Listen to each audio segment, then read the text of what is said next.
और अभिनंदन आप सभी का इस विशेष प्रसारण में। बहनों भाइयों, आज इस देश के लिए और उत्तर प्रदेश के लिए एक बहुत ही असामान्य और असाधारण दिवस है। आज रिजल्ट घोषित हुए हैं और जो परिणाम आए हैं उस परिणाम ने एग्जिट पोल के बिल्कुल इतर परिणाम घोषित हुए हैं। उत्तर प्रदेश से जो परिणाम आए हैं और देश भर की जो टैली आई है उसके अलग नतीजे जो आए हैं वो अपने आप में बहुत चौंकाते हैं, बहुत हैरान करते हैं बहनों भाइयों। लेकिन उत्तर प्रदेश का जो डेटा है वो अपने आप में अब तक के जो चुनाव आयोग के आंकड़े हैं वो बहुत कुछ नई कहानी उत्तर प्रदेश में कहते हैं। यूपी के सियासी और सामाजिक समीकरण में एक बहुत बड़े बदलाव का संकेत उत्तर प्रदेश की जनता ने दिया है। बहनों भाइयों, जैसा मैंडेट आया है बड़ा आश्चर्यजनक लोगों ने माना जब एग्जिट पोल के नतीजे कुछ और थे और जब वास्तविक नतीजे आए तो परिणाम कुछ और निकले हैं। इस बार के चुनाव में जो सबसे खास बात देखने को मिली, अभी तक का जो हमारे पास ताज़ा आंकड़ा मौजूद है वो मैं आपको आधिकारिक रूप से बता सकता हूं। इस वक्त भारतीय जनता पार्टी उत्तर प्रदेश में 80 में से 32 सीटों पर आगे है। समाजवादी पार्टी उत्तर प्रदेश में सबसे बड़ी पार्टी बनकर उभरी है और वो 38 सीटों पर या तो जीत रही है या आगे है। कांग्रेस ने बहुत ही ज़बरदस्त कमबैक किया है उत्तर प्रदेश की राजनीति में। 6 सीटें कांग्रेस या तो जीत रही है और या जीत चुकी है या आगे है कांग्रेस, तो 6 सीटों पर कांग्रेस है। राष्ट्रीय लोकदल का परफॉर्मेंस 100% था। दोनों सीटें बागपत बिजनौर उन्होंने जीत ली हैं। इसके अलावा भीम आर्मी के चीफ चंद्रशेखर रावण ने जबरदस्त प्रदर्शन करते हुए नगीना की सीट जीत ली। बहनों भाइयों, सिर्फ नगीना ही नहीं बल्कि एक सीट अपना दल की अध्यक्ष अनुप्रिया पटेल भी अपनी सीट किसी तरह बचाने में कामयाब रही, जबकि रॉबर्ट्सगंज उनकी दूसरी सीट हार गई। अयोध्या की सीट भारतीय जनता पार्टी हार गई। ये अपने आप में बहुत ताज्जुब करने वाली बात है। जिस अयोध्या को लेकर भारतीय जनता पार्टी ने पूरा का पूरा चुनाव का खांचा तैयार किया था, उस अयोध्या में भारतीय जनता पार्टी को हार का सामना करना पड़ा। खास बात यह है कि बहुत से केंद्रीय मंत्रियों को हार का सामना करना पड़ा। चंदौली में महेंद्र नाथ पांडे हार गए, अमेठी में स्मृति ईरानी चुनाव हार गई, संजीव बाल्यान चुनाव हार गए, अजय मिश्रा टेनी चुनाव हार गए।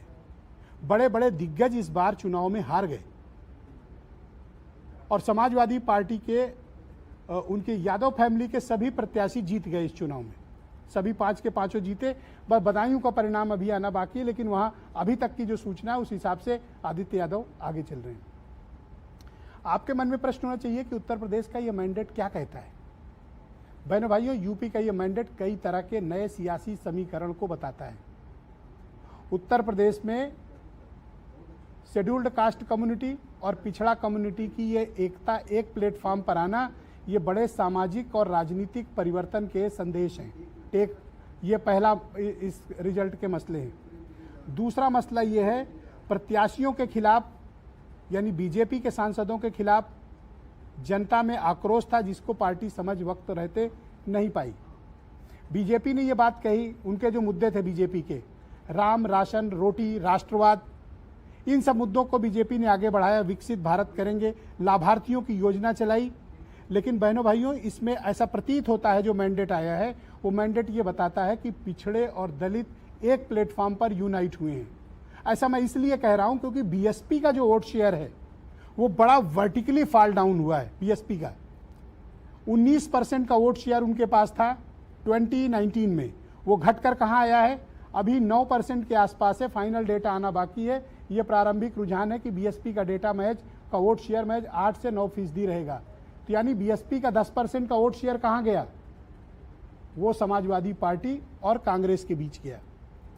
मसला नंबर 2, कांग्रेस उत्तर प्रदेश में तीसरी बड़ी पार्टी बनकर उभरी है।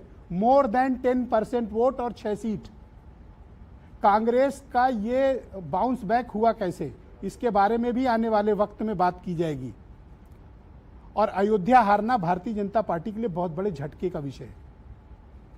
और अगर आप उठाकर सिलसिलेवार देखें, और ऐसा भी नहीं कि बीजेपी ने कम परफॉर्म किया हो, बीजेपी का वोट शेयर जरूर गिरा।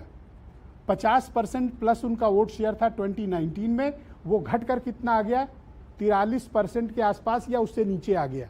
नुकसान बीजेपी को कितना हुआ, 7% वोट का। बहनों भाइयों, ये मैं आपको पूरे आधिकारिक तौर पर ये बात बता सकता हूं कि नुकसान कहाँ पे हुआ बीजेपी को, 7% से ज़्यादा का नुकसान। और जिन सहयोगियों को लेकर आए वो नॉन परफॉर्मर साबित हुए, चाहे वो अनुप्रिया पटेल हो, चाहे वो राजभर हो और चाहे वो निषाद हो।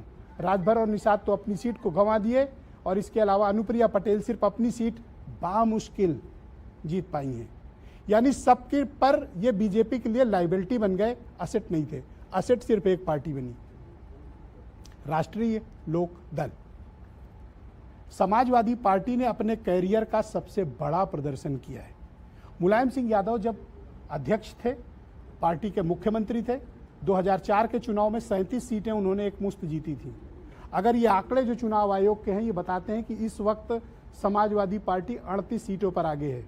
समाजवादी पार्टी के इतिहास में एक साथ, बाद में बाई इलेक्शन में 2 और सीट जीतकर वो 39 हुए थे, लेकिन एक साथ 38 सीटें समाजवादी पार्टी ने अपने जन्म काल के बाद ये पहली बार जीती हैं। ये भी इस चुनाव का एक महत्वपूर्ण पहलू है। इन सारी चीज़ों को समझ लेने की ज़रूरत है। ये आपके लिए आसानी होगी एनालिसिस करने में कि एक्चुअली क्या हुआ है। तो बीजेपी का क्या नहीं चला। उनका राशन का मसला नहीं चला, उनका राष्ट्रवाद का मसला बहुत कम चला, धार्मिक मसले नहीं चले, राम मंदिर, अयोध्या हार गए। तो विपक्ष का क्या चला? संविधान चला, आरक्षण चला, जातिगत जनगणना चली, 1 लाख रुपया महीना महिलाओं को चला और 30 लाख जॉब चली।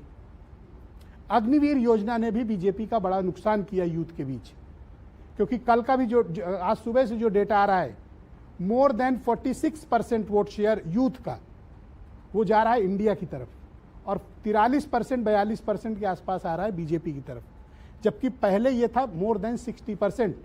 तो इसमें युवाओं के वोट अगर घटे हैं तो कारण क्या हो सकता है? जॉब्स, और कोई कारण नहीं हो सकता। लेकिन बहनों भाइयों, इस 8 से 8% वोट के नुकसान ने बीजेपी की टैली को 32 पे ला दिया। 30 से ज़्यादा सीटों का, उसे 32 सीटों का तो अभी नुकसान है 2019 के मुकाबले, और अगर अभी प्रेजेंट का जोड़ लें तो बीजेपी को नुकसान 36 सीटों का है। ये बीजेपी के लिए अनरिपेरेबल है। उत्तर प्रदेश में जो कुछ भी हुआ है, कारण क्या है? हमें उसके कारणों को भी समीक्षा करनी चाहिए। बीजेपी क्यों उत्तर प्रदेश लूज कर रही है? समाजवादी पार्टी का इतना ज़बरदस्त प्रदर्शन क्यों रहा? कांग्रेस वापस कैसे ताकतवर हुई? बीएसपी का लगातार फॉल डाउन क्यों हुआ? दिग्गज क्यों हारे? ये सारे मसले आपको नोट करना चाहिए। अगले 3 घंटे उत्तर प्रदेश की इन 80 सीटों के एक एक धागे खोलेंगे, एक एक एनालिसिस करेंगे, किसने किसको वोट किया, किसने किसके साथ घात किया, किसने किसको जिताया और किसने किसको हराया। जिस बीमारी का शिकार पहले बहनों भाइयों विपक्ष था, विपक्ष से मेरा तात्पर्य समाजवादी पार्टी, बीएसपी और कांग्रेस से, उसी बीमारी का शिकार बीजेपी भी हो गई। भीतरघात, धोखा, अपनों ने ही बीजेपी को धोखा भी दिया, चाहे वो विधायक हों, पूर्व विधायक हों, पार्टी के संगठन के लोग हों, या सांसद से नाराजगी और आरएसएस की इस बार की दूरी। ये एक प्राथमिक मैंने चर्चा का विषय छेड़ा है। हमारे साथ बहुत खास मेहमान हैं और आज बड़ी अच्छी चर्चा होगी। अगले 3 घंटे उत्तर प्रदेश की 80 हर सीट के धागे खुलेंगे, बताया जाएगा कौन क्यों जीता और कैसे हारा। आज की डिबेट हम इस मसले की शुरू करते हैं। मेरे साथ मनीष शुक्ला जी मौजूद हैं, उत्तर प्रदेश में भारतीय जनता पार्टी के प्रवक्ता हैं, और हेमंत तिवारी जी यूपी के बहुत ही जाने माने पत्रकार मेरे साथ मौजूद हैं। आईपी सिंह जी समाजवादी पार्टी के प्रवक्ता हैं और मनीष हिंदवी उत्तर प्रदेश में कांग्रेस